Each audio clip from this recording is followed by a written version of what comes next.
کہ جو دیندار لوگ تھے، دین سے واقف لوگ تھے، رسول کی اتباع کرنے والے لوگ تھے، اللہ کے بھیجے ہوئے علم سے آشنا تھے، انہوں نے یہ بات کہی ویلکم ویلکم، بربادی ہو تمہاری۔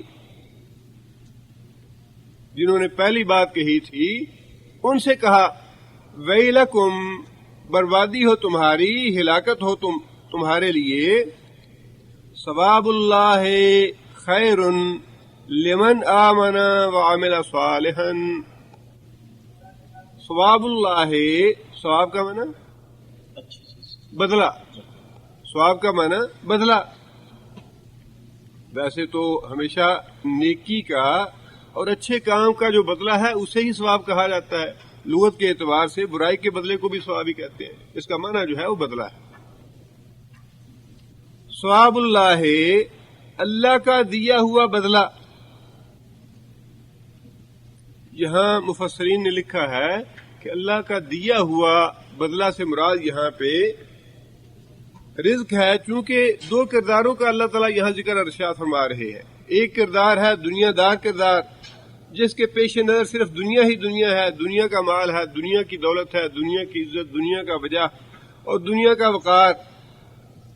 دوسرا کردار وہ ہے جس کی نگاہوں کے سامنے صرف یہ دنیا نہیں بلکہ آخرت بھی ہے۔ لہذا اللہ فرماتے ہیں کہ اہل علم نے یہ بات کہی، علماء نے یہ بات کہی کہ تمہاری ہلاکت ہو ثواب اللہ، اللہ کا دیا ہوا رزق جو دنیا میں بھی ملتا ہے آخرت میں بھی ملتا ہے، اللہ کا دیا ہوا بدلہ خیر، بہت ہی بہتر ہے، اچھا ہے، لمن، واسطے اس شخص کے جو آمنا، ایمان لایا، وعملا، اور عمل کیا، صالحا، نیک۔ جو آدمی عمل ایمان لائے اور نیک عمل کرے اور پھر وہ رزق حاصل کرے دنیا کا اور آخرت کا، تو وہ ہے اچھا، وہ ہے بھلائی والا۔ ایمان اور صالح عمل کے بغیر جو رزق ہے وہ ہلاکت اور بربادی ہے۔ یہی فرق ہے، دنیا مسلمان کو اللہ تعالیٰ نے دنیا کمانے سے منع نہیں کیا، دولت حاصل کرنے سے اللہ نے منع نہیں کیا۔ جائز طریقے سے، حلال طریقے سے جتنی بھی انسان روزی کما سکتا ہے کمائے، شریعت اس پہ پابندی نہیں لگاتی۔ حضرت عثمان کے پاس کتنی دولت تھی، کبھی نبی صلی اللہ علیہ وسلم نے یہ نہیں فرمایا کہ عثمان تم نے یہ دولت کیوں اکٹھی کی ہے۔ عبد الرحمن بن عوف کے پاس بڑی دولت تھی، کبھی نبی صلی اللہ علیہ وسلم نے برا نہیں محسوس کیا اس سے۔ دولت بذات خود تو بری نہیں، جائز طریقے سے، حلال طریقے سے، شریعت کی بتائی ہوئی حدود اور قیود کے اندر رہتے ہوئے جتنا آدمی کماتا ہے کمائے، بشرطے کہ ایمان اور صالح عمل ساتھ رہیں انسان کے۔ ایمان بنیادی چیز ہے، اس لیے ایمان کا ذکر اللہ تعالیٰ نے پہلے فرمایا کہ بشرطے کہ وہ ایماندار ہو، ایمان لایا ہو اللہ اور اللہ کے رسول پہ، اور پھر ساتھ اس کے نیک اعمال بھی کرنے والا ہو، اس کا رزق جو ہے وہ بڑا اچھا ہے، اس کا رزق خیر اور بھلائی لانے والا ہے، اس کا رزق برکت لانے والا ہے۔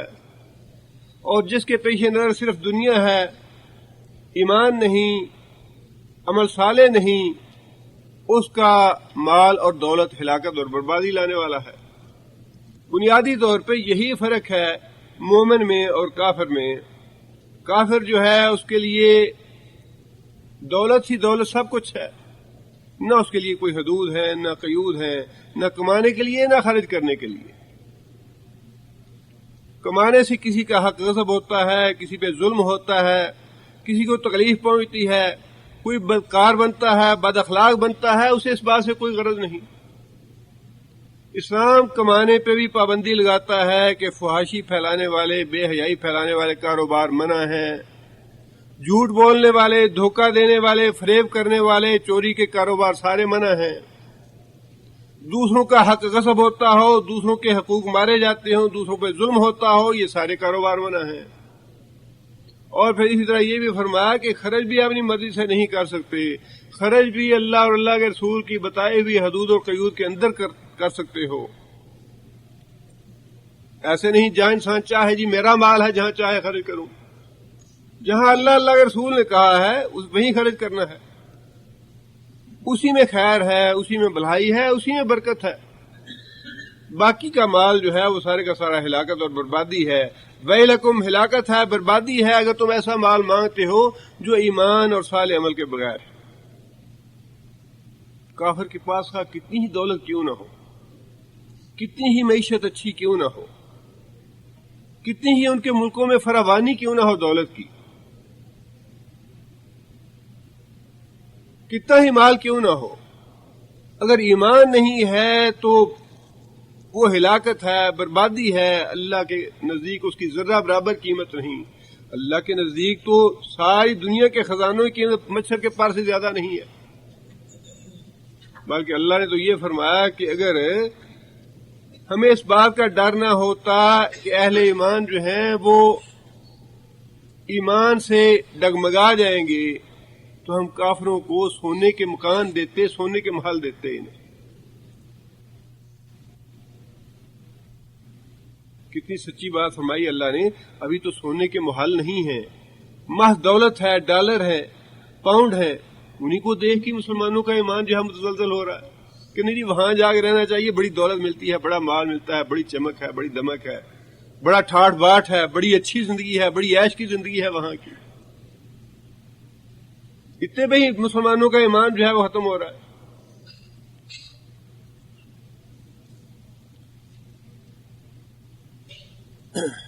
ثواب اللہ، رزق اللہ کا، خیر وہ بہتر ہے، لمن آمنا جو شخص ایمان بھی لائے، وعمل صالحا اور پھر نیک عمل کرے، ولا یلقاها الا الصابرون، ولا لا یلقا کون سا فعل ہے؟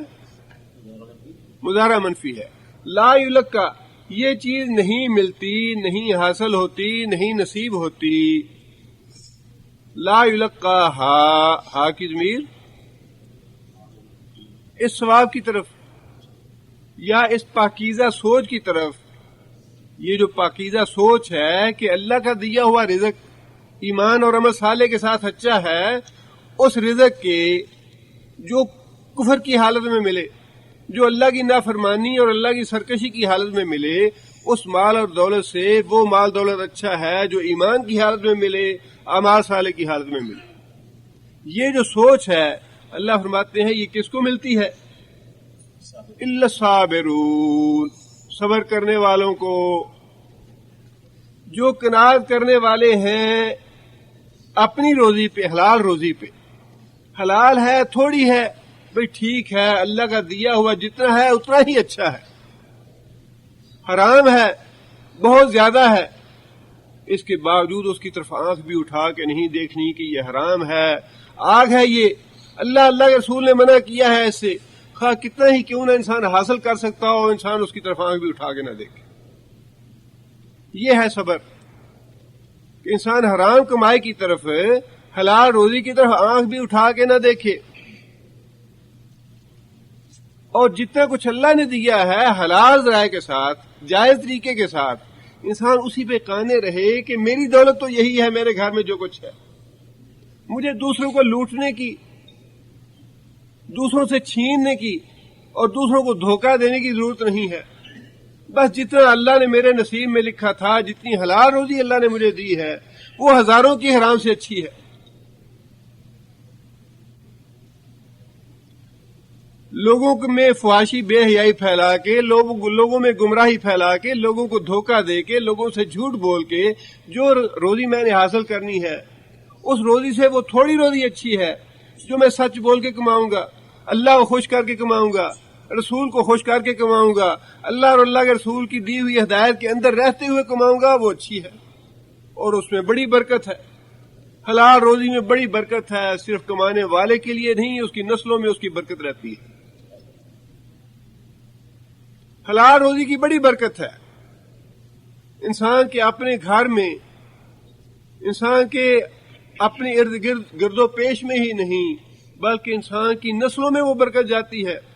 اور اسی طرح حرام کمائی جو ہے اس کی جو بے برکتی ہے اس کی ہلاکت اور بربادی نسلوں میں جاتی ہے. یہ مت سوچئے کہ کمایا تو میں نے تھا، میرا بچہ کیوں برباد ہو گیا.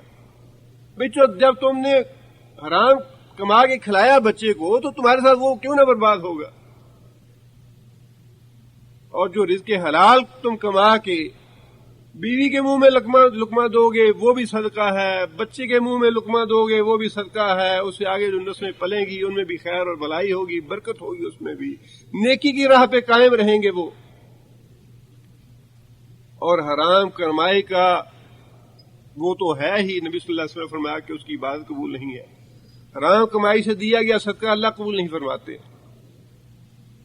اور ایک عام مشاہدہ یہ ہے کہ جو آدمی حرام کما کے اپنی اولاد کو پالتا ہے اس کی اولاد کبھی اس کی فرما بردار نہیں کرتی.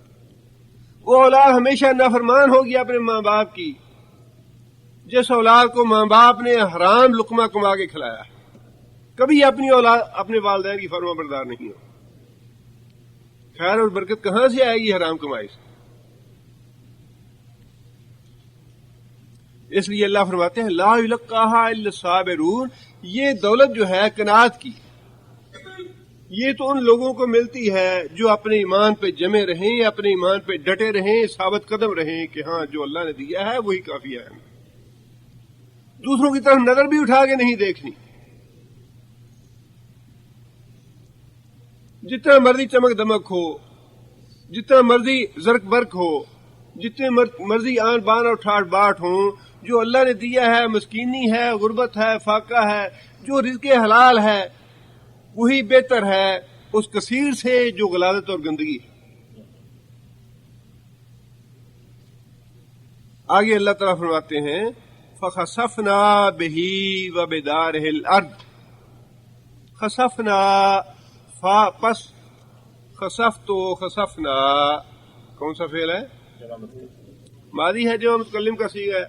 خسفنا ہم نے دسا دیا، خسفنا دسا دیا ہم نے بہی ساتھ اس کو، یعنی قارون کو جس نے تکبر کیا تھا، جس نے یہ کہا تھا کہ مجھے تو یہ اپنے علم کی بنیاد پہ، اپنی محنت کی بنیاد پہ، اپنی ذہانت اور فطانت کی بنیاد پہ یہ مال اور دولت ملا ہے، اس میں اللہ کا حصہ کہاں، رسول کا حصہ کہاں، مسکینوں اور محتاجوں کا حصہ کہاں. اللہ فرماتے ہیں تکبر کیا اس نے، زمین میں بڑا بننے کی کوشش کی. خسفنا ہم نے اپنے غضب کی وجہ سے، اپنے پکڑ اور عذاب کی وجہ سے اس کو دسا دیا. وبدارہی، اور اس کے محل جو تھا جس میں وہ خزانوں کی کنجیاں تھیں، جو خزانے تھے، اس کو بھی اس کے ساتھ دسا دیا کہ جس مال اور دولت پہ تمہیں تکبر ہے، جس مال اور دولت کا تمہیں غرور ہے، یہ بھی تمہارے ساتھ ہی زمین میں جائے. فصفنا ہم نے دسا دیا اس کو. اللہ تعالیٰ تو بڑے حلیم ہیں، بڑے صبر کرنے والے ہیں. اللہ تعالیٰ فوراً پکڑتے نہیں، یہ اللہ کا قانون نہیں ہے. لیکن اللہ تعالیٰ نے دوسرے لوگوں کی آنکھوں کے سامنے ہی اس کے تکبر کی اس کو سزا دی کہ زمین میں اس کو دسا دیا اس کے خزانوں سمیت.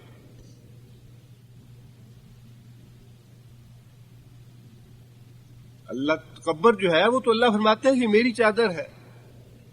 بڑا بننا تو صرف اللہ کا حق ہے، بڑی ذات تو صرف اللہ ہے. نبی صلی اللہ علیہ وسلم نے دوسروں کے سامنے بڑا بننا، اپنے آپ کو بڑا ظاہر کرنا اور دوسروں کو اپنے سے کمتر سمجھنا، دوسروں کو حقیر سمجھنا، نبی صلی اللہ علیہ وسلم نے ارشاد فرمایا کہ انسان کے برا ہونے کے لیے یہی بات بڑی ہے کہ انسان اپنے آپ کو بڑا سمجھے، دوسرے کو حقیر سمجھے. اور حضرت عبداللہ بن مسعود رضی اللہ تعالیٰ عنہ کا یہ قول ہے، یا عبداللہ بن عباس کا، وہ کہتے ہیں کہ میں کتے کو بھی حقارت کی وجہ سے نہیں دیکھتا، کہیں مجھے کتا نہ بنا دے. حقارت اتنا بڑا گناہ ہے، تکبر اتنا بڑا گناہ ہے کہ میں کتے کو بھی حقارت سے نہیں دیکھتا، کہیں اللہ تعالیٰ مجھے اس کی پکڑ میں کتا نہ بنا دے.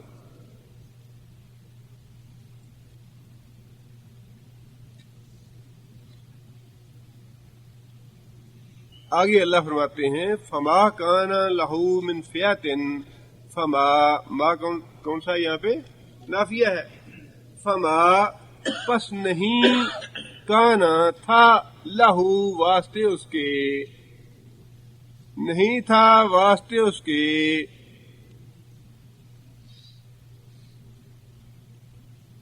من فیاتن کوئی جماعت، کوئی جتھا، کوئی گروہ، کوئی محافظ، کوئی باڈی گارڈ، کوئی دستہ، نہیں تھی کوئی جماعت ینصرون۔ ینصرون کون سا فعل ہے؟ مضارع ہے، جب مذکر غائب کا صیغہ ہے۔ ینصرون جو اس کی نصرت کرتے، جو اس کو بچاتے۔ محافظ دستہ کس کے لیے ہوتا ہے؟ کوئی مصیبت آ جائے، کوئی تکلیف آ جائے، اس کو بچا لے اس سے۔ باڈی گارڈ رکھتے ہیں اپنے ساتھ، لوگ چوکیدار رکھتے ہیں کلاشن کوفے دے کے، اگر کوئی حملہ کرے تو محفوظ کیا جائے اسے۔ اللہ فرماتے ہیں کہ کوئی اس کا دستہ، کوئی اس کا محافظ اس کو ہماری پکڑ سے نہ بچا سکا۔ جب اللہ کی پکڑ آتی ہے تو اللہ کی پکڑ سے کون بچانے والا ہے؟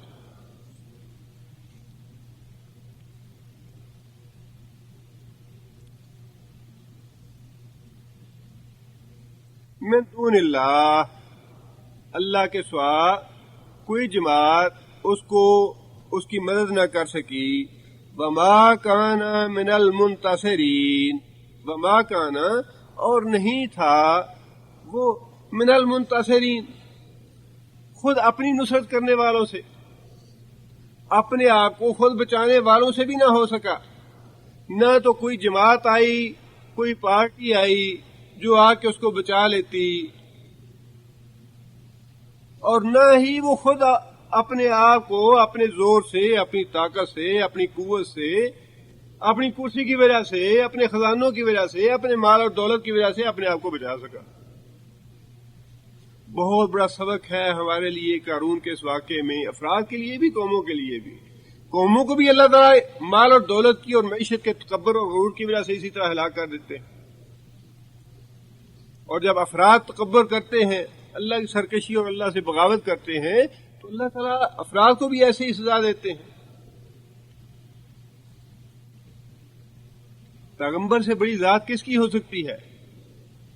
نوح علیہ السلام کے سامنے طوفان میں بچہ اپنا ڈوب رہا تھا، کتنی تکلیف ہوئی ہوگی نوح علیہ السلام کو، کیسا محسوس کیا ہوگا نوح علیہ السلام نے۔ دعا کی اللہ سے کہ یا اللہ میرا بیٹا ہے، فرمایا نہیں یہ تمہارا بیٹا نہیں ہے، اس کے تو عمل ہی تمہارے بیٹوں والے نہیں ہیں، تمہاری آل اولاد تو وہ ہے جو تم پہ ایمان لائی ہے۔ آئندہ ایسی درخواست مجھ سے نہ کرنا۔ اللہ کی جب پکڑ آتی ہے تو پیغمبر بھی نہیں بچا سکتا۔ قیامت ابراہیم علیہ السلام کا باپ ہوگا، اللہ تعالیٰ اس کو جہنم میں ڈالنے لگیں گے تو ابراہیم علیہ السلام عرض کریں گے یا اللہ میرا باپ، میری ذلت اور رسوائی، میری بے عزتی۔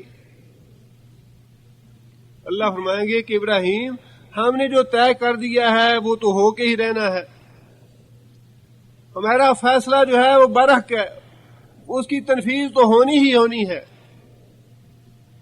ابراہیم علیہ السلام کو اللہ تعالیٰ فرمائیں گے کہ ابراہیم اپنے پاؤں کی طرف دیکھو۔ ابراہیم علیہ السلام پاؤں کی طرف دیکھیں گے تو نبی صلی اللہ علیہ وسلم نے فرمایا کہ اللہ تعالیٰ بجو کی شکل بنا کے ان کے والد کو جہنم میں ڈال دیں گے۔ جو فیصلہ اللہ کا ہے وہ تو ہو کے ہی رہنا ہے، اللہ کی پکڑ سے کوئی نہیں بچا سکتا۔ ابراہ جب بیت اللہ پہ حملہ کرنے کے لیے آیا اور ڈھانے کے لیے آیا، اللہ تعالیٰ نے بابیلوں کو بھیج دیا اس کو سزا دینے کے لیے عذاب کی شکل میں، اور عذاب وہ ایسا تھا کہ جیسے چھوٹے چھوٹے کنکر گرتے ان پہ، جہاں بھی گرتے وہ جسم کا حصہ گل سڑ کے نیچے گر جاتا۔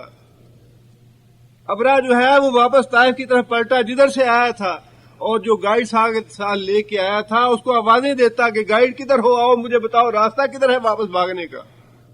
گائیڈ نے کہا کہ اللہ کا عذاب آ گیا ہے، اسے بھاگنے کی کوئی جگہ نہیں ہے، کہاں جاؤ بھاگ کے، پوری دنیا اللہ کی ہے، جاؤ بھاگ کے جاتے ہو جہاں، اللہ کے عذاب سے بھاگ کے کہاں جاؤ گے؟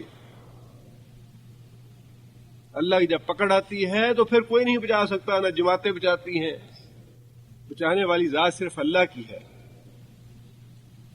یہ تو بہت بڑی بات ہے، ہم نے بچا لیا۔ جس کو اللہ پکڑ لے، جسے اللہ عذاب دے، اسے کون دنیا میں بچا سکتا ہے؟ اللہ کی پناہ مانگنی چاہیے اور ہر وقت اللہ کے حضور توبہ اور استغفار کرنی چاہیے کہ اللہ اپنی پناہ میں رکھے، اللہ اپنی سزا سے اور اپنی پکڑ سے محفوظ رکھے۔ نہ کوئی جتھا کام آتا ہے، نہ ماں کام آتی ہے، نہ باپ کام آتا ہے، نہ بھائی کام آتا ہے، کوئی کام نہیں آتا ہے، اس دنیا میں نہیں آتا، آگے بھی نہیں آئے گا۔ اس دنیا میں کچھ رشتے ہیں، کچھ تعلقات ہیں، بظاہر اللہ تعالیٰ نے سہارے بنائے ہوئے ہیں اس دنیا میں، لیکن سچی بات یہ ہے کہ اس دنیا میں بھی کوئی کام نہیں آتا۔ ہوتا وہی ہے جو اللہ چاہتے ہیں، جس پہ اللہ رحم فرماتا ہے وہی رحمت کا حقدار بنتا ہے، اور جس کو اللہ تعالیٰ مصیبت میں آزمائشوں میں مبتلا کر دیتے ہیں کوئی نہیں بچا سکتا اسے۔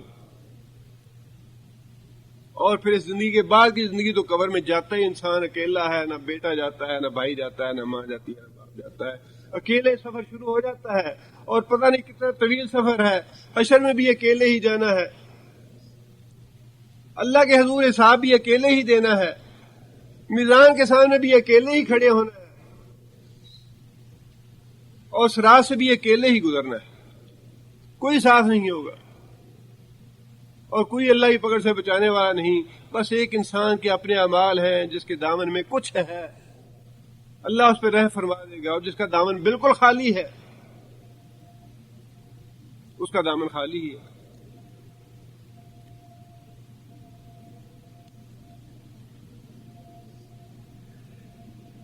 آگے اللہ فرماتے ہیں وَأَصْبَحَ الَّذِينَ تَمَنَّوْا أَصْبَحَ، کون سا فعل ہے؟ ماضی ہے، غائب کا صیغہ ہے۔ اصبح، اس نے صبح کی۔ دو معنی ہیں اصبح کے، ایک معنی تو وہ ہو گیا، ایک معنی اس نے صبح کی۔ اصبح الذین، صبح کی ان لوگوں نے، تمنو ماضی ہے، جمع مذکر غائب کا صیغہ ہے، تمنا کی، تمنو تمنا کی، ان لوگوں نے جنہوں نے تمنا کی تھی، مکانہو، مکان کا معنی رتبہ، درجہ، ہو اس کا، کس کا؟ قارون کا۔ جن لوگوں نے اس کا رتبہ، اس کا درجہ، اس کا مقام حاصل کرنے کی تمنا کی تھی کہ کاش ہم بھی ایسے ہی خوش قسمت ہوتے، کاش ہمارے پاس بھی یہ دولت ہوتی، کاش ہمارے پاس بھی یہ خزانے ہوتے، انہوں نے اس حال میں صبح کی، بالامس سے یعنی کل جو گزرا ہوا ہے، اس کل کو جو لوگ تمنا کر رہے تھے کہ کاش ہمیں بھی اس کا درجہ مل جاتا، ہمیں بھی اس کا رتبہ ملے، ہمیں بھی اس والی قسمت ملے، یقولون، انہوں نے یہ بات کہی، وَيْكَأَنَّ اللَّهَ، وَيْكَأَنَّ، یہ مختلف اس کی لوگوں نے توجیح کی ہے۔ بعض نے کہا ہے کہ یہ وے الگ ہے، کا الگ ہے، ان الگ، اور بعض لوگوں نے یہ کہا ہے کہ یہ وے کا جو ہے یہ وے علاقہ کا مخفف ہے، وے علاقہ، ہائے ہلاکت۔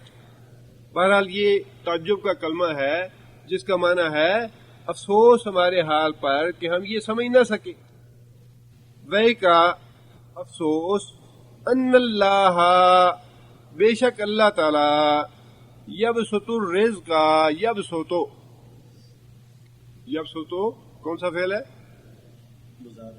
مضارع ہے، واحد مذکر غائب کا صیغہ ہے، باسط کا معنی کھولنے والا۔ اللہ تعالیٰ کا نام ہے عبد الباسط، کسی کا ہاتھ کھولنے والا، روزی کھولنے والا، فراخ کرنے والا۔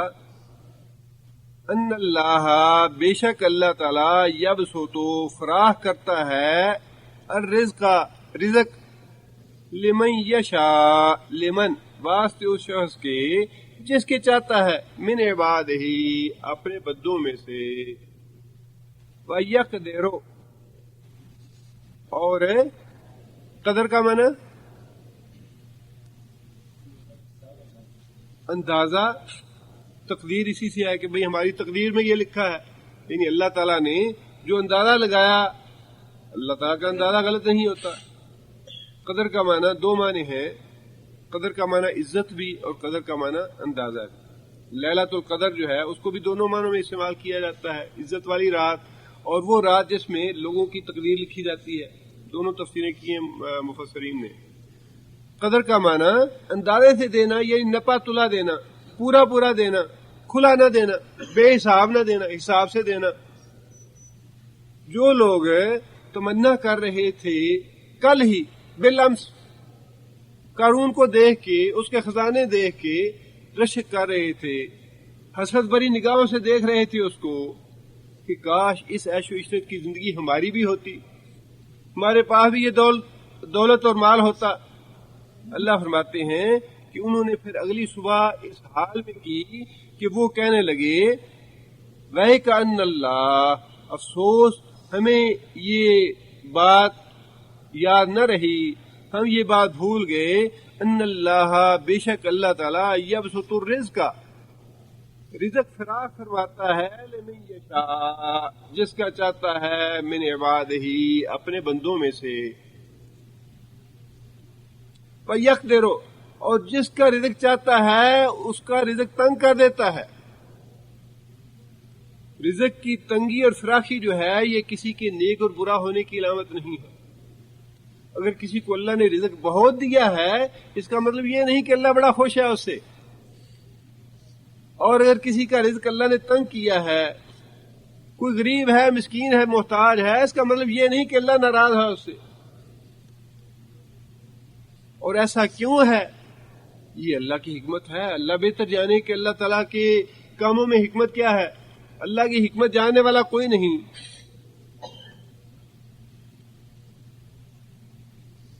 لیکن کسی کو یہ بھول نہیں رہنی چاہیے کہ اگر رزق زیادہ ہے تو اس کا مطلب یہ ہے کہ وہ بڑا نیک ہے یا پہنچا ہوا ہے یا اللہ کا محبوب ہے، اور جس کا رزق تنگ ہے، مسکین ہے، محتاج ہے، فقیر ہے یا غریب ہے تو وہ اللہ کا مغضوب ہے یا اللہ ناراض ہے اس سے۔ یہ بات نہیں ہے۔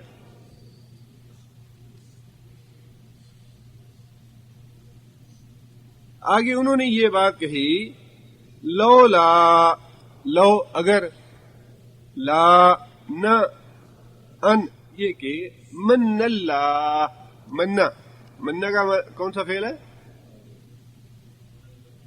ماضی ہے، واحد مذکر غائب کا صیغہ ہے منان۔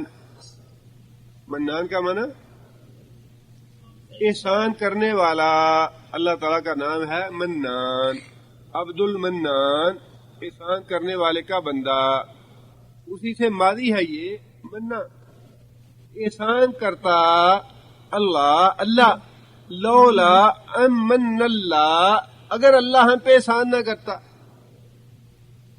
اگر اللہ ہم پہ احسان نہ کرتا، علینا، اوپر ہمارے، تو کیا ہوتا؟ لخسف بنا، لا البتہ، خسفا دنسا دیتا، بنا ہم کو بھی، لخسفا بنا ہم کو بھی دنسا دیتا۔ اب یہ غور فرمائیے کہ اللہ، وہ لوگ جو ہیں جو کل ہی حسرت کر رہے تھے، تمنا کر رہے تھے کہ کاش یہ مال دولت ہمیں بھی ملے، آج وہ احسان کس بات کو کہہ رہے ہیں کہ اگر اللہ نے ہم پہ احسان نہ کیا ہوتا۔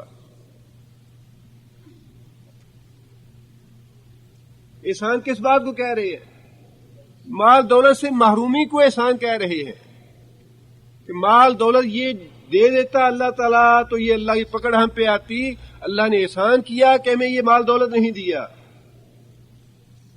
اللہ نے احسان کیا کہ یہ مال دولت ہمیں نہیں دیا، اور اگر دیا ہوتا تو اس قارون کے ساتھ ہم بھی زمین میں دسا دیے جاتے۔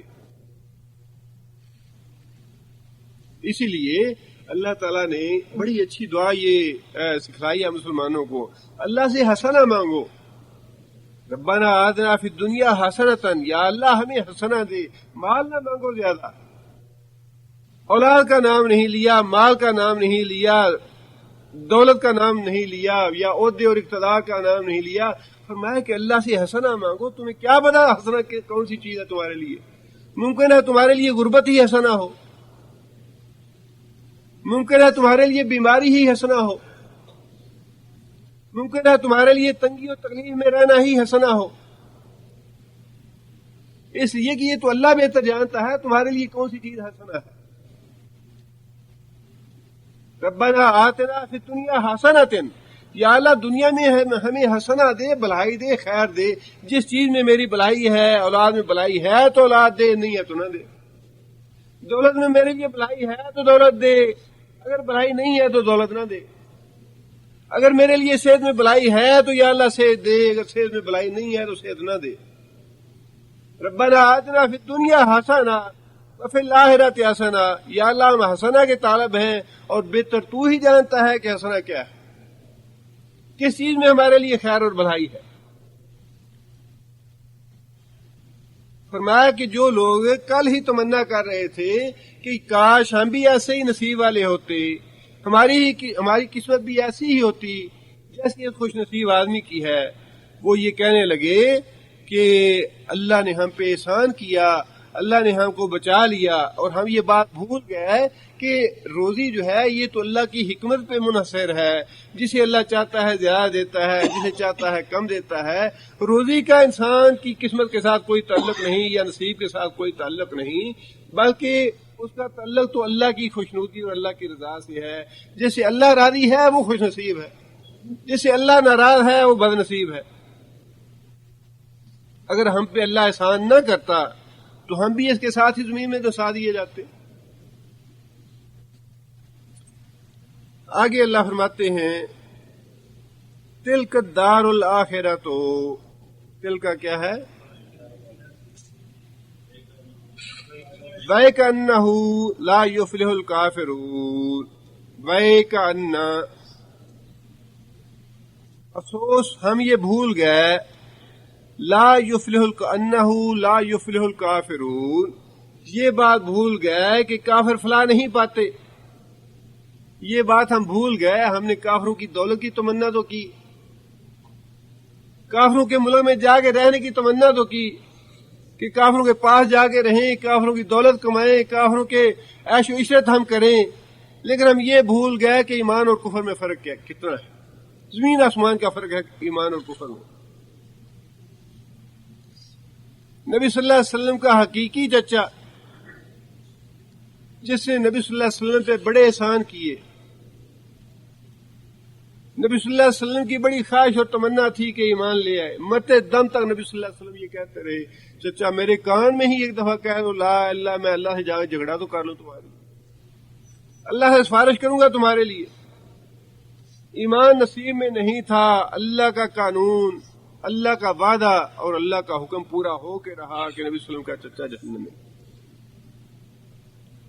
اگرچہ نبی صلی اللہ علیہ وسلم کی سفارش کی وجہ سے جہنم کا کمتر درجے کا عذاب انہیں دیا جائے گا، اور وہ عذاب یہ ہوگا کہ ان کے پاؤں میں آگ کی جوتیاں پہنائی جائیں گی، جس سے ان کا دماغ جو ہے وہ اس طرح کھولے گا جس طرح ہنڈیا جو ہے وہ اس طرح دماغ کھولے گا. وجہ کیا کہ ایمان نہیں لائے. حالانکہ نبی صلی اللہ علیہ وسلم کی جتنی خدمت کی ابو طالب نے کفر کی حالت میں، ویسے صحابہ کرام نے نبی صلی اللہ علیہ وسلم پہ جانے نثار کی، کفر کی حالت میں جتنی خدمت چچا نے کی ابو طالب نے کسی دوسرے نے نہیں کی. ہر موقع پہ ابو طالب کام آئے نبی صلی اللہ علیہ وسلم کے، ڈراتے دھمکاتے رہے کفار مکہ کے سردار.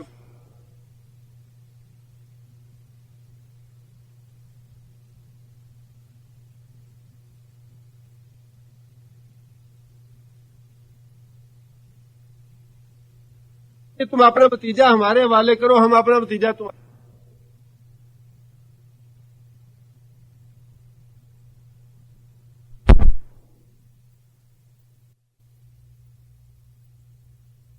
یہ کہا کہ اس کو سمجھاؤ، اب تو حد ہو گئی. پورے شہر میں ایک دوسرے کے ساتھ دشمنیاں بڑھ گئی ہیں. ابو طالب نے نبی صلی اللہ علیہ وسلم کو بلایا اور کہا کہ بھتیجے دیکھو یہ برادری آئی ہے، وفد آیا ہے، اور یہ چاہتے ہیں کہ تم اپنی دعوت میں کچھ نرمی کرو، نرمی سے کام لو۔ نبی صلی اللہ علیہ وسلم نے فرمایا کہ چچا ایک ہاتھ پہ سورج رکھ دیں، ایک ہاتھ پہ چاند رکھ دیں، تب بھی جو اللہ نے ذمہ داری دی ہے مجھے، میں اس سے باز نہیں آؤں گا، وہ میں کام کر کے رہوں گا، جو مرضی کر لیں۔ نبی صلی اللہ علیہ وسلم کہا کہ چلے گئے، اور چچا تھا اور پتا تھا یتیم ہے، بہرحال تعلق تھا، قبائلی بھی تھا اور پھر رشتے کا اور خون کا تعلق بھی تھا۔ واپس بلایا، کہنے لگے کہ بیٹا بات یہ ہے جب تک میں زندہ ہوں جو کرنا چاہتے ہو کرو، تمہیں کوئی ہاتھ نہیں لگائے گا۔ بڑی مدد کی نبی صلی اللہ علیہ وسلم کی، اس کے باوجود ایمان نہیں لائے تو جہنم میں چلے جائیں گے۔ بڑی دولت ہے ایمان، بہت بڑی دولت ہے۔ ایک بوڑھا آدمی نبی صلی اللہ علیہ وسلم کی خدمت میں حاضر ہوا،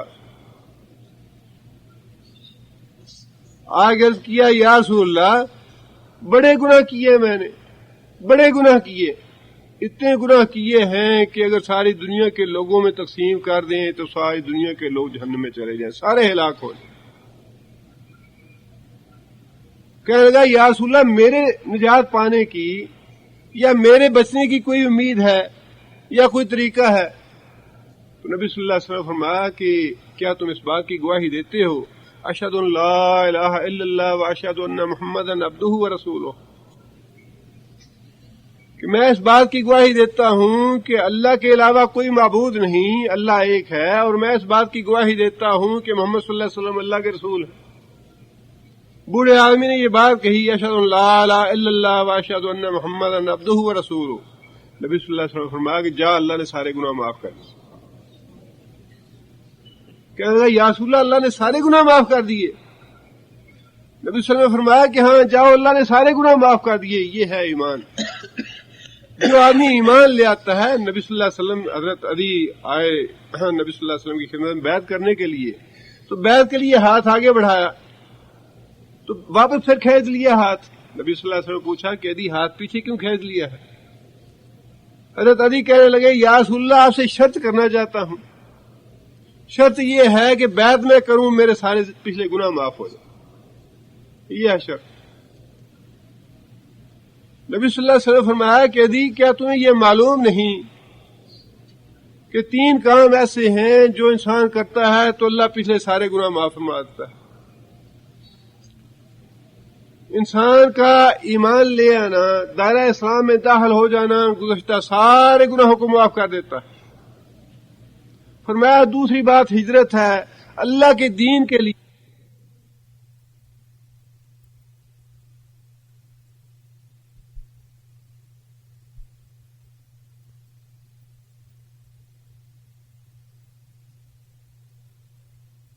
اس جگہ کو چھوڑ جائے، کافروں کے علاقے کو، تو اللہ تعالیٰ پچھلے سارے گناہ معاف فرما دیتے ہیں۔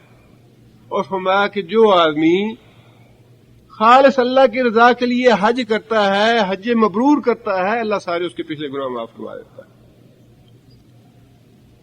فرمایا یہ 3 کام ایسے ہیں جو آدمی کرتا ہے اس کے سارے گناہ معاف ہو جاتے ہیں۔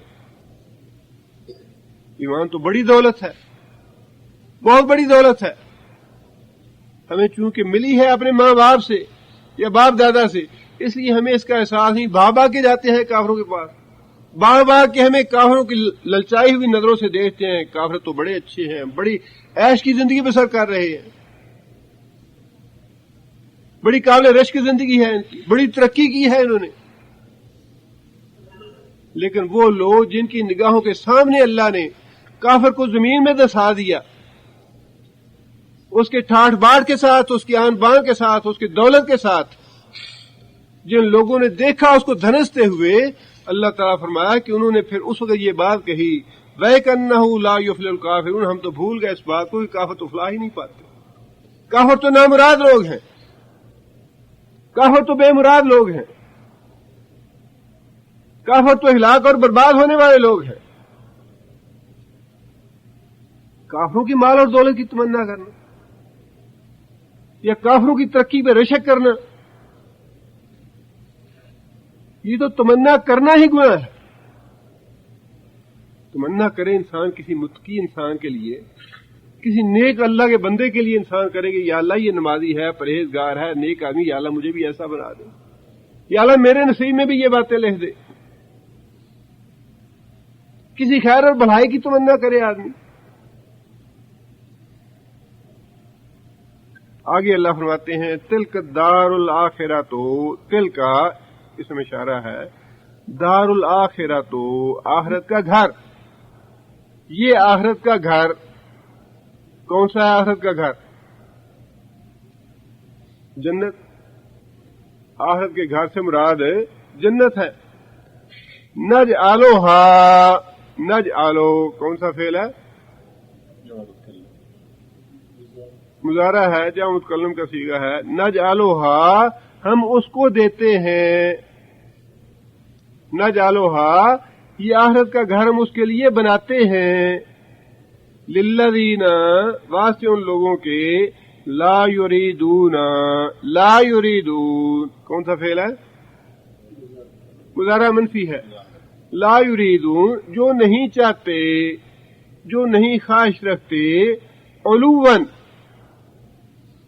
فی الارض، علو، علو کا معنی بلندی، جناب عالی، عالی کا لفظ علو، بلندی.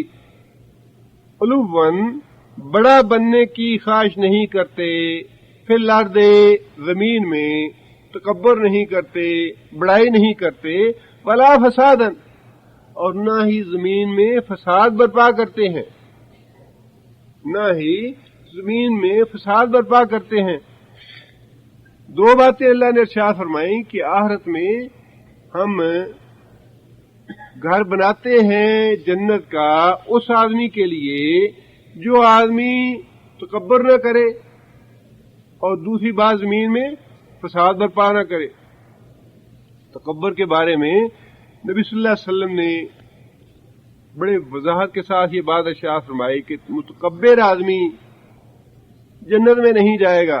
نبی صلی اللہ علیہ وسلم نے فرمایا صحابہ سے، کیا تمہیں معلوم ہے کہ جہنمی لوگ کون کون سے ہیں، جہنم میں جانے والے کون سے ہیں؟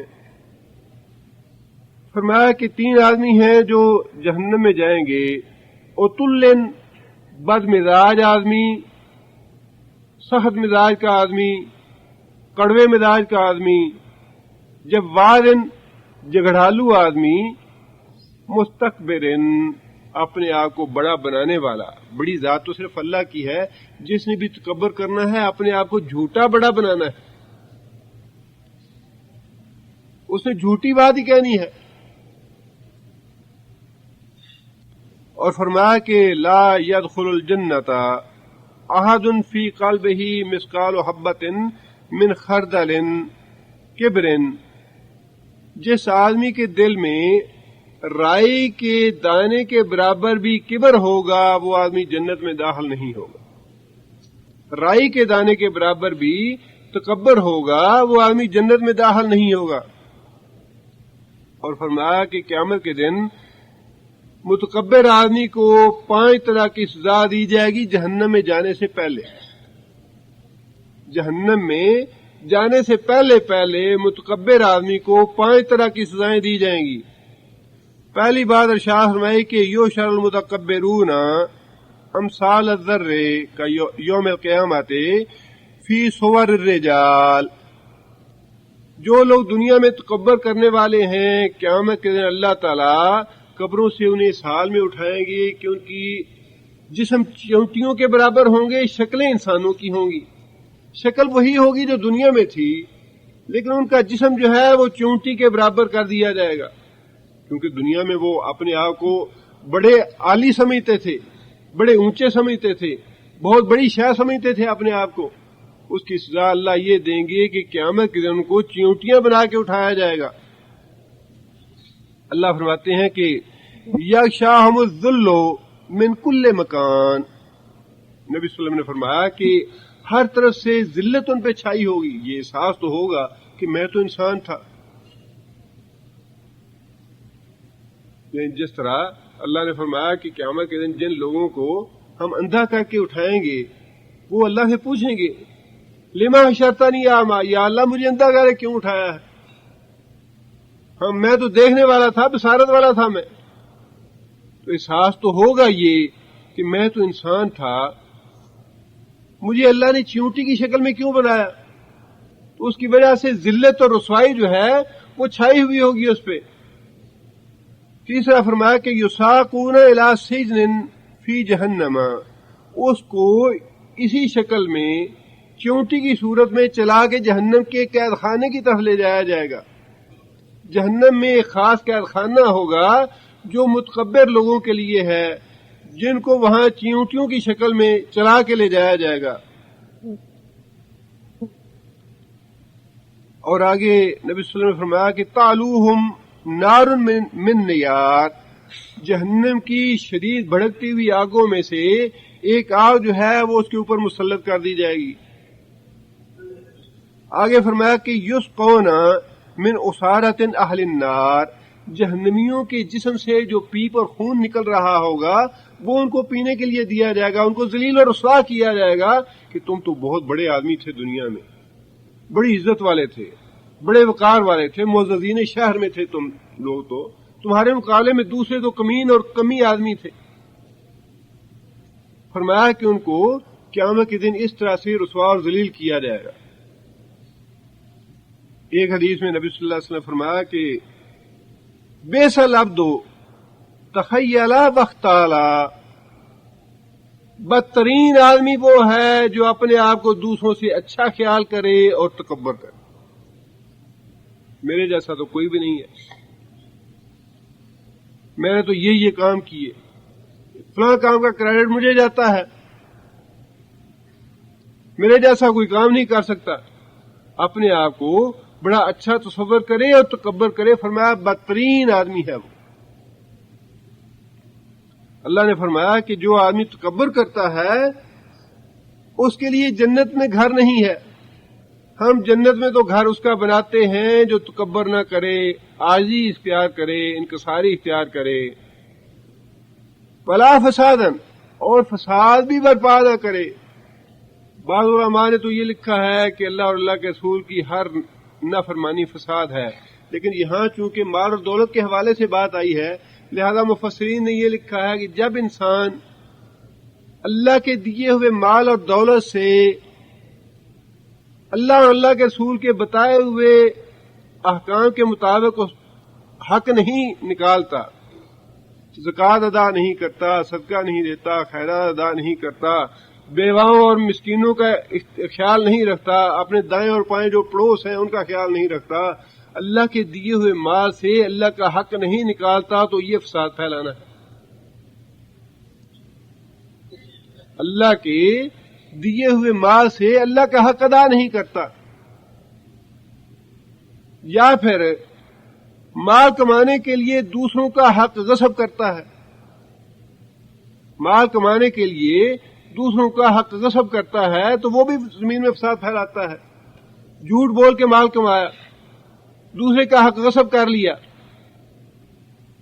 فرمایا کہ وہ آدمی جو نہ دوسرے کا حق غصب کرتا ہے اور اپنے مال سے دوسروں کے حقوق ادا کرتا ہے، تکبر نہیں کرتا، اس کے لیے ہم جنت میں گھر بناتے ہیں۔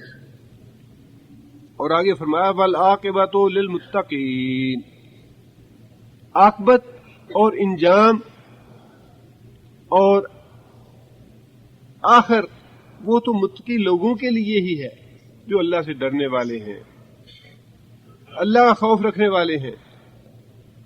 آخرت کا گھر جو ہے وہ تو ہے ہی ان کے لیے جو نہ تکبر کرنے والے ہوں، نہ زمین میں فساد برپا کرنے والے ہوں، اور پھر اللہ کے حضور تقویٰ کرنے والے ہوں۔ آخرت کا گھر ہم ان کے لیے بناتے ہیں۔ اللہ سے یہ تکبر اور تقویٰ ایک دوسرے کی ضد ہے۔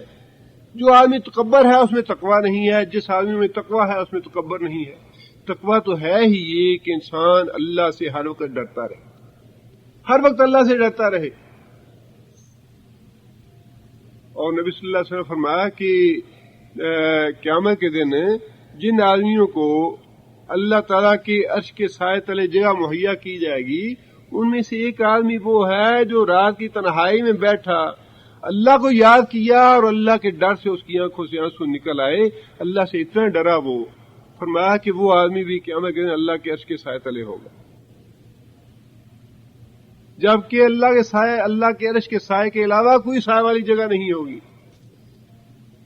لوگ اپنے اپنے اعمال کے مطابق پسینوں میں ڈوبے ہوں گے، اللہ سے ڈرنے والے، اللہ سے تقوی اختیار کرنے والے آدمی کو اللہ کے عرش کے سائے تلے جگہ دی جائے گی۔ آگے اللہ فرماتے ہیں من جا بالحسنۃ، من جو شخص جا آیا بالحسنۃ ساتھ نیکی کے، فلاح پس واسطے اس کے خیر منہا، خیر منہا بہتر ہے اس سے، کس سے؟ وہ جو نیکی لے کے آیا ہے ہمارے پاس، ہم سے اس کا جو بدلہ لے گا وہ اس نیکی سے کہیں زیادہ اچھا ہوگا، کہیں زیادہ بہتر ہوگا، ہر لحاظ سے بہتر ہوگا۔ آدمی ایک نماز پڑھے گا تو کتنا ثواب ملے گا اسے؟ یعنی انسان اندازہ نہیں کر سکتا کہ اللہ تعالیٰ کے ہاں کتنی اللہ تعالیٰ رحیم ہے اور غفور ہے۔ اللہ تعالیٰ نے فرمایا کہ پہلے تو جب نمازیں فرض ہوئیں تو فرمایا کہ 50 نمازیں ہیں، اچھا معاف کر دیں، تم 5 پڑھو میں ثواب 50 کا دوں گا، یعنی ایک نماز کا بدلہ کتنے گنا ہو گیا؟ اللہ نے 10 گنا ثواب تو وہیں پہ بڑھا دیا معراج کے موقع پہ۔ اب پھر فرمایا کہ اچھا اگر تم مسجد میں جا کے پڑھتے ہو 27 گنا اور بڑھا دیتا ہوں، کتنے گنا بڑھ گئی؟ 270 گنا بڑھ گئی۔ اب اللہ فرماتے ہیں کہ جو آدمی خلوص کے ساتھ، عاجزی اور انکساری کے ساتھ سنت کے مطابق ایک نماز میرے پاس پڑھ کے آئے گا، اس کا میں کم از کم جو اجر ہے 10 گنا زیادہ لکھوں گا، 10 گنا بڑھا کے دوں گا۔ اور نبی صلی اللہ علیہ وسلم نے فرمایا کہ 10 گنا سے لے کر 700 گنا تک اللہ بڑھا دیتے ہیں، اور پھر فرمایا کہ 700 سے بھی زیادہ ہو سکتا ہے یہ ثواب، انسان کے تقوی کے مطابق، انسان کے خلوص کے مطابق، اس کے ایمان اور اس کی نیکی کے مطابق اللہ تعالیٰ اس کا ثواب اور اجر جو ہے وہ بہت زیادہ بڑھا کے دیتے ہیں۔ 270 گنا ایک نماز کا ثواب اللہ ہمیں یہیں بڑھا دیتے ہیں، اور جس کی نماز فی الواقع صحیح معنوں میں نماز ہو، حضور کی نماز ہو، پوری توجہ کے ساتھ پڑھی گئی ہو، اس کا ثواب اللہ تعالیٰ پتہ نہیں کتنے گنا اپنے پاس بڑھا کے اس کا ثواب دیں گے اور اس کا اجر دیں گے۔ لہذا فرمایا کہ جو آدمی ایک نیکی لے کے ہمارے پاس آتا ہے، ہم اس کا بدلہ جو ہے اسے بہت بہتر دیتے ہیں، اور پھر اس اعتبار سے بھی وہ بدلہ بہتر ہے کہ یہاں انسان نماز تو پڑھتا ہے 10 منٹ میں یا 15 منٹ میں ختم کر لیتا ہے، لیکن اس کا جو اجر و ثواب ہے وہ تو عبدالآباد تک ہے، اس کا تصور بھی نہیں کتنی دیر تک ہوگا، وہ اس کا کوئی اینڈ ہی نہیں ہے، کوئی اس کا خاتمہ ہی نہیں ہے، اس لحاظ سے بھی بہت بہتر ہے ثواب اللہ کا۔ لہذا فرمایا کہ جو نیکی تم لے کے آؤ گے ہمارے پاس، اس نیکی کا ہم تمہیں بہت ہی اچھا بدلہ دیں گے۔ اور فرمایا کہ من جا ومن جا، اور جو شخص آیا بالسیئۃ ساتھ ایک برائی کے، فلا یجزی الذین پس نہیں بدلہ دیے جائیں گے وہ لوگ، عملوا جنہوں نے عمل کیا، سیئات برائیوں والا، الا مگر ما جو کانوا وہ تھے یعملون عمل کرتے۔ جو آدمی برائی لے کے آئے گا اس کا ہم اتنا ہی اس کو بدلہ دیں گے جتنی وہ برائی ہے، برائی میں اضافہ نہیں ہے، بلکہ نبی صلی اللہ علیہ وسلم نے فرمایا کہ من ہم بہا عملها من ہم بسیئۃ فلم یعملها، جس آدمی نے ارادہ کیا برائی کا لیکن اس برائی پہ اس نے عمل نہیں کیا. برائی کا ارادہ کیا لیکن برائی پہ عمل نہیں کیا. اللہ تعالیٰ اس کے لیے حسنتاً کاملتاً لکھ دیتے ہیں کہ یہ آدمی برائی سے دور رہا. ارادے کے باوجود اللہ برائی نہیں لکھتے. نیکی کے بارے میں فرمایا کہ جو آدمی نیکی کا ارادہ کرتا ہے تو نیکی کا ارادہ کرنے پہ اس کے لیے حسنتاً کاملہ لکھ دی جاتی ہے. ایک مکمل نیکی ارادے پہ لکھ دی جاتی ہے. اور جب انسان نیکی کر لیتا ہے تو پھر اس کا ثواب 10 گنا سے لے کر 700 گنا تک بڑھا کے اس کو دیا جاتا ہے.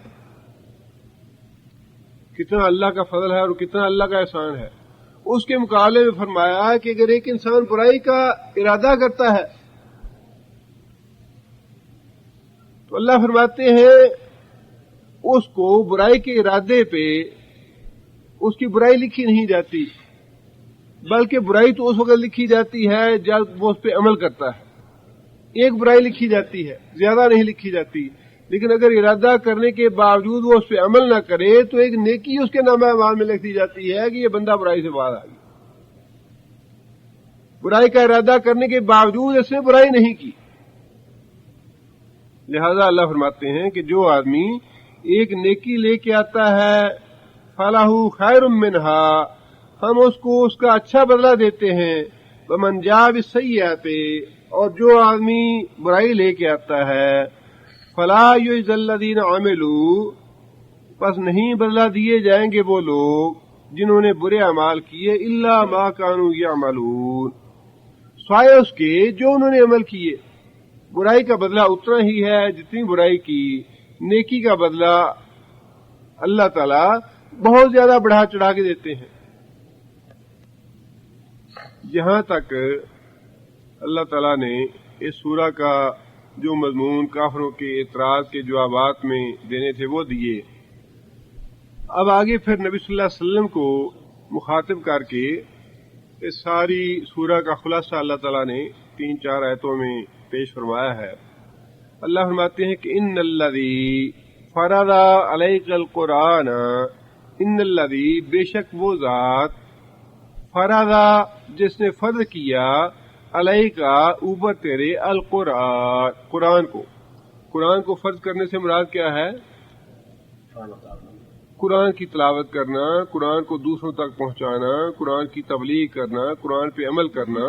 یہ فرض کیا اللہ نے نبی صلی اللہ علیہ وسلم پہ بھی اور نبی صلی اللہ علیہ وسلم کے وسیلے سے امت پہ بھی فرض کیا. قرآن کو فرض کرنے سے مراد قرآن کی تلاوت کرنا، قرآن کی تبلیغ کرنا، قرآن کی دعوت دینا، قرآن پہ عمل کرنا. وہ ذات جس نے تو پہ قرآن کو فرض کر دیا. لا رادو کا لا، البتہ رادن، کیا ہے رادن؟ اسم فاعل ہے. رادن کا معنی لوٹانے والا. وہ ذات لا رادو کا، تو کو لوٹانے والی ہے، پلٹانے والی ہے، الا، طرف، معاد. معاد کسے کہتے ہیں؟ عود، اعادہ، واپس پلٹنا، اپنی جگہ پہ جانا. معاد ہے کمانا ہے اپنی اصل جگہ، اور اس سے مراد آخرت بھی لی جاتی ہے.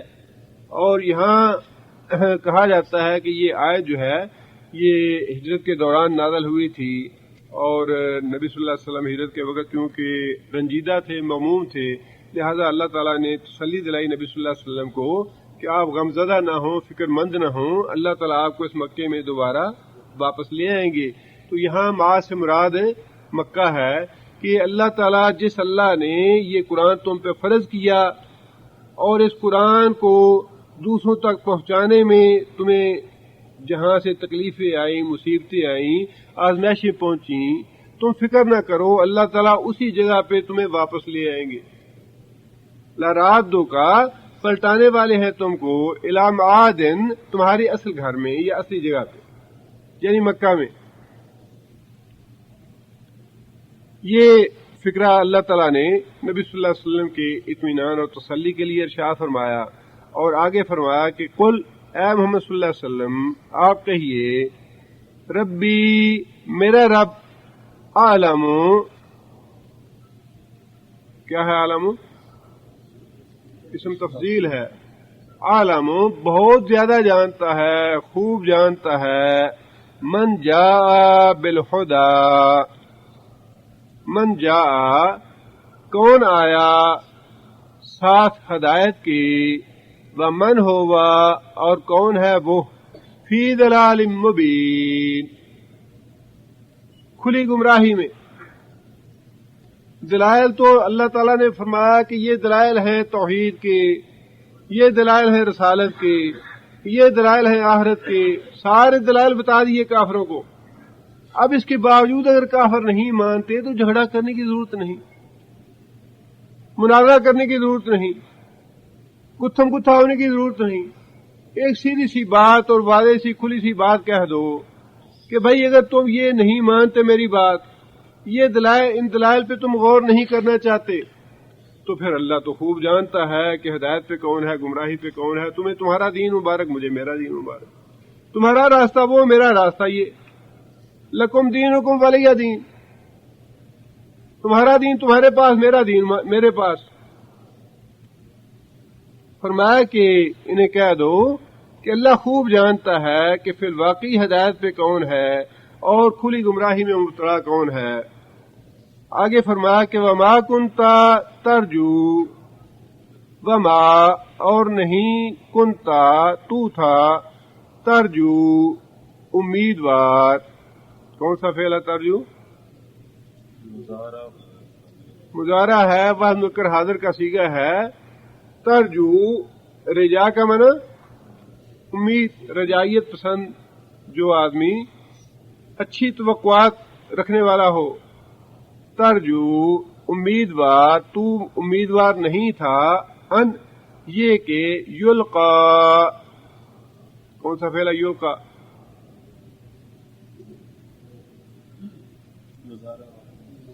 مضارع مجہول ہے، ڈالی جائے گی، بھیجی جائے گی، دی جائے گی، الیکا تیری طرف، الکتاب کتاب. اے محمد صلی اللہ علیہ وسلم آپ اس بات کے امیدوار نہیں تھے کہ آپ کو کتاب دی جائے گی، آپ کو رسالت دی جائے گی، آپ کو نبوت دی جائے گی. دوسری جگہ پہ اللہ تعالیٰ نے یہی بات ارشاد فرمائی. یہ دراصل کفار کے وہی جو اعتراضات تھے کہ آپ نے قرآن گھڑ لیا ہے، یہ قرآن آپ کا تصنیف کیا ہوا ہے، اسی کا یہ جواب اللہ تعالیٰ نے ارشاد فرمایا کہ اے محمد صلی اللہ علیہ وسلم آپ تو اس چیز کے امیدوار ہی نہیں تھے. ایک تو یہ بات ہوتا ہے کہ ہاں جی میں امیدوار ہوں اس کا، یا انسان ریاضت کرتا ہے، محنت کرتا ہے کہ مجھے یہ چیز حاصل ہو جائے. نبی صلی اللہ علیہ وسلم اللہ فرماتے ہیں کہ وما کنت تدری مل کتاب ولا ایمان، کہ اے محمد صلی اللہ علیہ وسلم آپ کو تو یہ تک پتہ نہیں تھا کہ کتاب اور ایمان کیا چیز ہوتی ہے. آپ کو اللہ تعالیٰ نے اچانک یہ چیزیں دی، آپ اس بات کے امیدوار نہیں تھے کہ مجھے یہ دیے جائے. جس طرح موسیٰ علیہ السلام تھے، وہاں مدین سے آ رہے تھے واپس، سردی کی رات تھی، راستہ بھول گئے اور دور سے آگ دیکھی کہ وہاں سے جا کے آگ لاتا ہوں. آگ لینے کے لیے وہاں گئے. یہ وہم و گمان میں بھی نہیں تھا کہ میں وہاں جاؤں گا تو مجھے نبوت ملے گی یا اللہ تعالیٰ سے میں ہم کلام ہوں گا. کبھی بھی کوئی نبی جو ہے وہ امیدوار نہیں ہوتا نبوت کا، اور نہ ہی اسے یہ علم ہوتا ہے. یہاں سے علم غیب کی بھی نفی ہو جاتی ہے کہ پیغمبر جو ہے اس کو تو اتنا پتہ نہیں کہ مجھے اللہ تعالیٰ واقعی پیغمبر بنانے والے ہیں. یہ بات تو تھی کہ نبی صلی اللہ علیہ وسلم امین تھے، نبی صلی اللہ علیہ وسلم صادق تھے، پاکیزہ زندگی تھی اور بڑی صاف ستھری زندگی بسر کی نبی صلی اللہ علیہ وسلم نے، اور نبوت سے پہلے بھی الگ بیٹھ کے عبادت وغیرہ کرتے، ریاضت وغیرہ کرتے. لیکن یہ وہم گمان میں بھی بات نہیں تھی نبی صلی اللہ علیہ وسلم کی کہ کبھی میں نبوت دیا جاؤں گا یا مجھے کتاب دی جائے گی. اور یہی وجہ ہے کہ جب فرشتہ آیا پہلی بار نبی صلی اللہ علیہ وسلم کے پاس، تو نبی صلی اللہ علیہ وسلم بڑے گھبرائے ہوئے تشریف لائے گھر میں کہ خدیجہ مجھے اڑھاؤ، میری زندگی کو خطرہ لاحق ہو گیا ہے، پتہ نہیں میں بچتا ہوں یا نہیں بچتا. جس آدمی کو کسی چیز کی خواہش ہو، تمنا ہو یا چاہتا ہو مجھے ملے وہ، وہ تو اچھلتا کودتا ہے، کہتا ہے ہاں جی مجھے یہ مل گئی، میں تو کامیاب ہو گیا، جو میں نے حاصل کرنا تھا وہ میں نے حاصل کر لیا۔ لیکن اللہ کے رسول تو فکر مند تھے کہ پتہ نہیں یہ ہے کیا، ایسے ہوا کیوں، کہیں میری زندگی کو کوئی نقصان نہیں پہنچے گا۔ اور حضرت خدیجہ رضی اللہ تعالیٰ عنہ اپنے بھتیجے کے پاس لے گئی، برقہ بن نوفل کے پاس، انہوں نے نبی صلی اللہ علیہ وسلم کی پچھلی زندگی کو سامنے رکھتے فوراً یہ بلا تأمل بات کہہ دی کہ یہ تو وہی ناموس ہے جو موسیٰ علیہ السلام پہ آیا تھا، وہی تعلیم ہے جو موسیٰ علیہ السلام پہ نازل ہوئی تھی، اللہ کا فرشتہ ہے، اور اللہ نے تمہیں رسالت سے سرفراز کیا ہے۔ اور اگر میں جوانی کی عمر میں ہوتا یا اس وقت ہوتا جب تمہاری قوم تجھے نکالے گی اپنے وطن سے تو تمہاری مدد کرتا میں۔ یہ سب کچھ انہوں نے کیوں کہا؟ نبی صلی اللہ علیہ وسلم کی گزشتہ زندگی کو دیکھ کے۔ لیکن نہ خود نبی صلی اللہ علیہ وسلم کو اس بات کا علم تھا، نہ کبھی نبی صلی اللہ علیہ وسلم نے اس بات کا دعویٰ کیا کہ اللہ مجھے رسالت دے گا یا میں نبی بنوں گا۔ ما کنت ترجو، یہ جواب ہے اس بات کا کہ محمد صلی اللہ علیہ وسلم نے یہ قرآن بھی خود گڑھا ہے یا خود تصنیف کیا ہے۔ فرمایا کہ تو امیدوار ہی نہیں تھا اس کتاب کا جس کے بارے میں تم پہ یہ الزام لگایا جاتا ہے کہ یہ خود تصنیف کیا ہے انہوں نے۔ الا مگر رحمتن من ربک، یہ تو تیرے رب کی رحمت ہے کہ نبوت کے لیے، رسالت کے لیے اللہ نے تجھے منتخب کر لیا۔ اللہ کی رحمت ہے کہ اللہ تعالیٰ نے نبوت اور رسالت کے فریضے کے لیے آپ کو منتخب کر لیا، یہ تو اللہ کی رحمت ہے۔ فلا تکونن ظہیرا للکافرین، فلا پس نہ ہو، تکونن تو ہو جا، ظہیرا مددگار، ظہیر کا معنی مدد کرنے والا، للکافرین واسطے کافروں کے۔ نبی صلی اللہ علیہ وسلم تو کافروں کے مددگار پہلے بھی نہیں تھے، لیکن فرمایا کہ اب یہ قرآن بھی نازل ہونے کے بعد جو فرض ہم نے تم پہ عائد کر دیا ہے اس میں کمی اور کوتاہی نہ ہونے پائے آپ کی طرف سے۔ اگر کمی اور کوتاہی ہوئی آپ کی طرف سے، آپ نے خاموشی اختیار کی، آپ نے اس کو صحیح معنوں میں یا صحیح طریقے سے نہ پہنچایا تو گویا آپ نے کافروں کی مدد کی۔ لہذا آپ نہ پہلے کافروں کے مددگار تھے، نہ آئندہ کافروں کے مددگار بنے، بلکہ جو وحی ہم تمہاری طرف بھیجتے ہیں اس کو بلا تعمل، بلا کم و کاس پہنچاؤ لوگوں تک۔ لوگ کیسی باتیں کریں، مذاق اڑائیں، جو بھی کرتے ہیں کرتے رہیں، لیکن آپ کو بلا کم و کاس ہمارا پیغام پہنچا دینا چاہیے۔